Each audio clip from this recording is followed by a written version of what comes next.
सीता राम चरित अति पावन,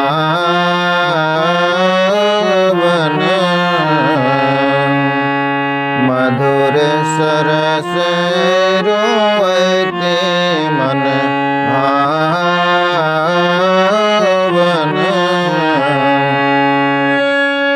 पुनि पुनि कहते सुने सुनाए,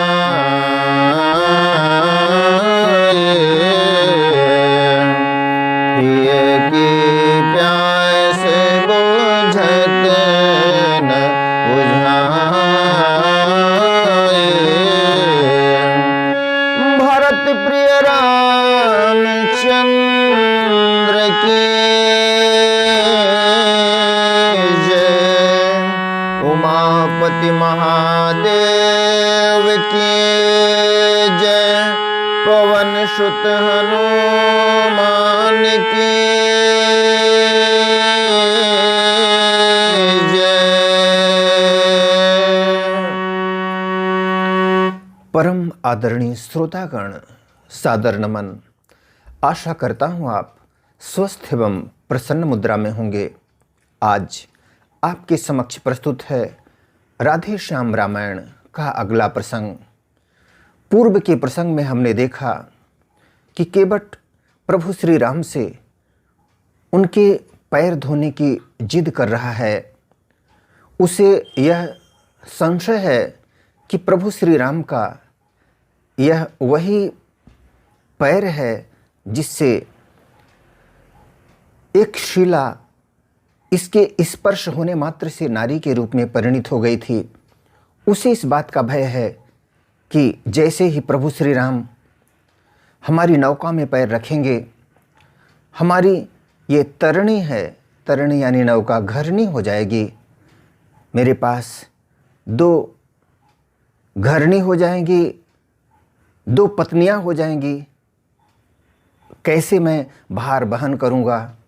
साथ ही इस बात का भय है कि जो आजीविका का साधन ये तरणी नौका है वो भी हाथ से चली जाएगी। इसलिए वह उनके चरण रज को उसे ऐसा लगता है कि इनके पैरों में, प्रभु श्री राम के पैरों में जो लगी हुई धूल है उसी से यह चमत्कार होता है।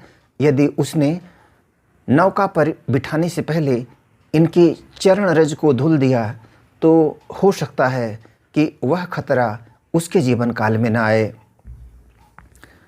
उसके इस आग्रह को देखकर प्रभु श्री राम ने कहा तुम्हारा जाए यदि संशय इसी प्रकार।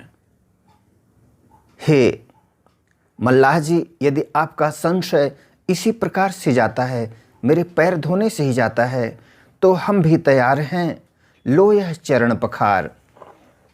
आइए चलते हैं प्रसंग की ओर। कहा तुम्हारा जाय यदि संशय से प्रकार, तो हम भी तैयार हैं, लो यह चरण पखार। आइए मेरे चरण धो लीजिए, मैं भी इसके लिए अब मन से तैयार हो गया हूँ। मन चीता जब मिल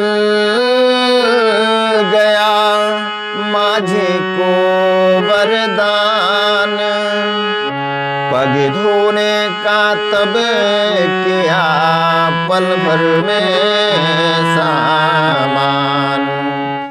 पल भर में ही उसने पैर धोने की तैयारी कर ली। वह खास दृश्य था गंगा पर, गंगा भी जिससे पुलकित थे। नव मंडल उधर मुदित मन था, पृथ्वी भी इधर प्रफुल्लित थे। कितना खास दृश्य था यह गंगा तट पर। गंगा जी केवट का पैर धोना इससे देखकर पुलकित थी, आनंदित थी। सारा नभमंडल उधर प्रसन्न मुद्रा में हो गया। पृथ्वी भी मानो हंस रही थी, खुशी जाहिर कर रही थी। हाजिर थे कि कठौती में गंगा और गंगा जल दोनों, केवट के दोनों हाथों में थे कोमल चरण कमल दोनों। एक ही कठौती में गंगा और गंगा जल दोनों सुशोभित हो रहे थे, मौजूद थे। केवट के दोनों हाथों में प्रभु श्री राम के चरण कमल सुशोभित हो रहे थे। उन चरणों का मल क्या धोया, धोया सेवक ने मल अपना, कर लिया जन्म जन्मांतर को, कर लिया जन्म जन्मांतर को, सब उसके बटने उज्ज्वल अपना। कर लिया जन्म जन्मांतर को, सब उसके बटने उज्ज्वल अपना। उन चरण कमलों का केवट ने मल क्या धोया, उसने तो अपना ही मल धो लिया। जन्म जन्मांतर के जो मल उसके चित्त और संस्कार में मौजूद थे, सब उज्जवल हो गए। जो चरण अनेक तपस्या कर मुनियों को दृष्टि न आते हैं, क्या दृश्य है वे केवट द्वारा गंगा तट पर धोए जाते हैं। जो चरण अनेक तपस्या के बाद मुनियों को दृष्टि नहीं आते, क्या अद्भुत दृश्य है यह।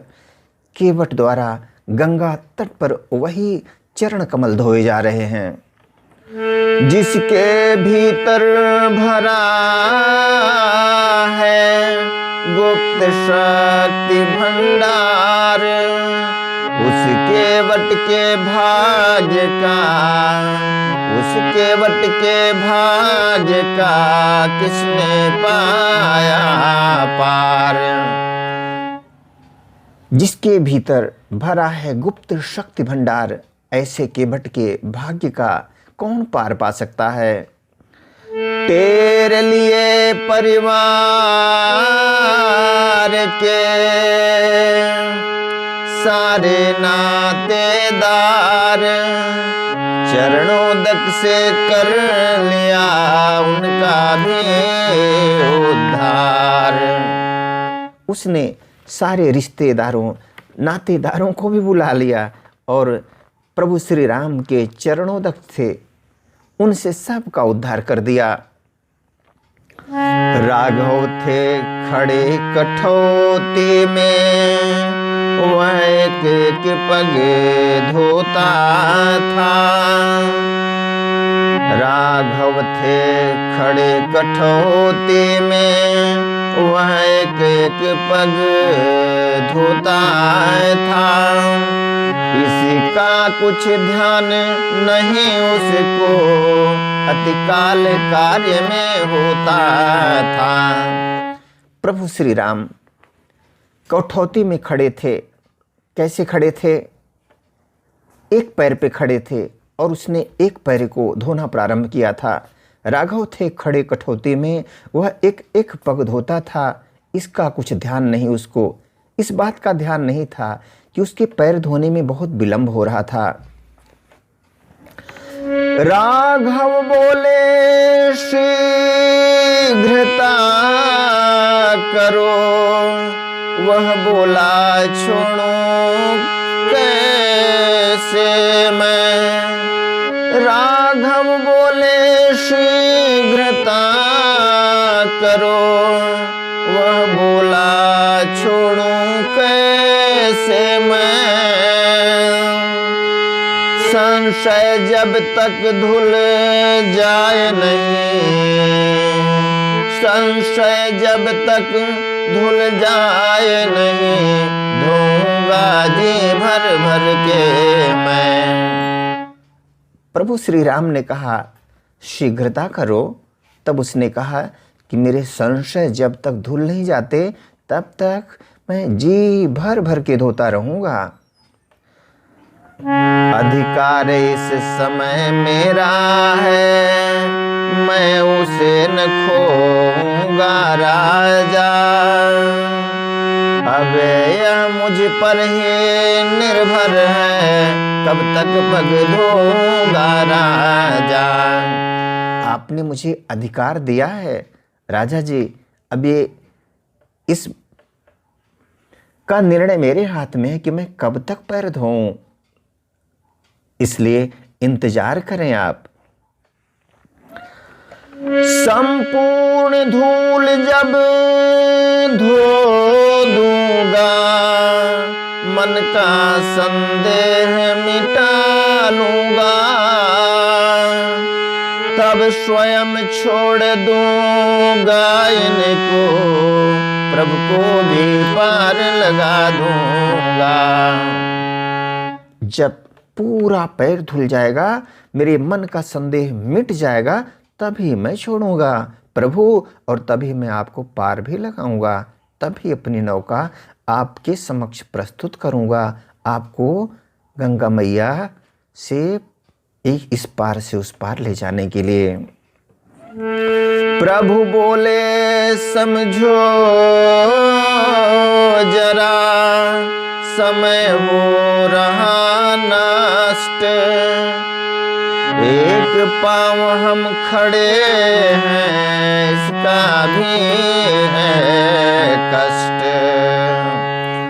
प्रभु ने कहा है समझो भाई, मेरी बात तो सुनो, समय नष्ट हो रहा है, हम एक पैर से खड़े हैं, इसका भी मुझे कष्ट हो रहा है, थोड़ा विचार करो मेरी दशा पर। आदरणीय श्रोतागण, आज्ञा दें, इसी प्रसंग के साथ मिलेंगे अगले प्रसंग में फिर। तब तक के लिए जय हिंद, जय जगत, आपका जीवन मंगल हो। वीडियो देखने के लिए धन्यवाद एवं आभार।